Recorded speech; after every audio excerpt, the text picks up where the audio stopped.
Before we get into what happened, I want to clarify, for better understanding, that our house once belonged to two families. Therefore, both the first and ground floors have separate kitchens and bathrooms. We also have a basement that is connected to the garage. But until 2018, my wife and I didn't really use the first floor kitchen, and we rarely used the bathroom either. Things changed when our son was born, and going downstairs simply became too tiring in the middle of the night. And that's where all the weird stuff started. It started with small things. We'd wake up in the morning and discover the door to the downstairs office was open, or something was lying where it shouldn't be. Sometimes that something was even chairs. We also started finding plates in the living room, cups in the bathroom, and so on. But hey, we were both tired, our son wouldn't sleep, the house was in total chaos, and we'd even had episodes of sleepwalking beforehand. So for a long time, we found excuses, assuming that one of us had gone downstairs in the middle of the night, out of habit, and simply don't remember it. Having 3 cats that you can blame helped too. Then my wife claimed several times that she'd wake up at night and hear strange sounds coming from downstairs. I've had similar experiences, but then again, 3 cats in one house. Then she claimed to see someone's hand downstairs as she passed the stairs. But once again, we assumed she was still half asleep or it was shadow or something like that. What really got us worried was a hat. A red winter hat we found in the downstairs bathroom, between the bathtub and the washing machine. We had many visitors during this time, everyone wanting to meet our son, but we couldn't recognize it. Even after taking photo and sending it to family and friends, no one picked it up. I remember that night we spent a long time walking around the house, making sure that all the windows and doors were closed. But honestly, I feel like it still hasn't hit us that the situation could be serious. I have no idea if it was denial, like stuff like this doesn't happen to people like us, or just plain, I'm too tired to care about this too. But then the best possible coincidence happened. My friend was replacing the cameras in her house. The old ones still worked, but the quality was worse, and sometimes they would turn off, losing 5 to 30 minutes of recording. Initially, she planned to throw them away, but I ended up coming home with her old cameras, and honestly, bless her for giving them to me. After the first night with the cameras, we couldn't deny it any longer.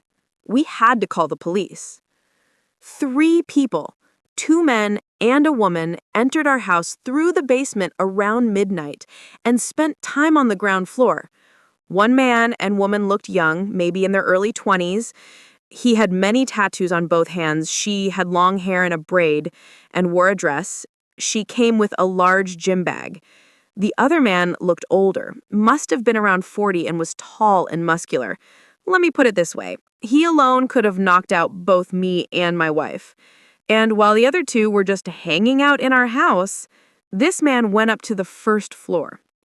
Unfortunately, there weren't enough cameras, so I have no idea what he was doing, but the footage shows he didn't return to the second floor until an hour later. What happened next? Mostly a lot of waiting. My brother and my wife's father lived with us for a while. We changed the locks in the entire house just in case, and with the police, we searched the entire basement. The basement is 2 small and almost empty rooms.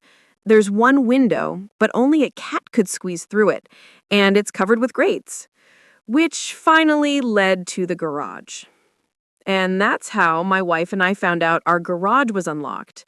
To this day, we have no idea if one of us had left it unlocked or if these people had managed to open it. The police haven't confirmed anything, only that they found fingerprints all over the gate. But yes, they were coming and going through the garage the entire time. And we, not having a car and treating the garage more like a storage unit, didn't even notice. Basically, anyone could come and go in our house whenever they wanted. What happened next? Unfortunately, there was no perfect ending. Initially, the police were very involved, patrolling the area, updating us weekly on progress, suggesting we seek lawyers and prepare for further action, etc., etc. But then we saw them less and less. All we learned was that this older man matched the appearance of the man who attacked the cashier at the gas station on the other side of town. But they didn't have a name. He wasn't in the police database. No one has heard anything about the other two. Did anything strange happen after all this? Yeah, one night we heard a loud bang outside. We called the police. Nothing was found. Do we still live here?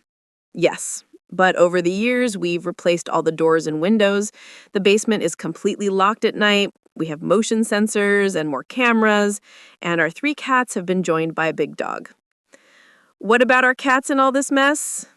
Unfortunately, the cameras prove that these little traitors were surprisingly okay with strangers in our home. And my wife and I, we try to keep it light now, but it was actually traumatic.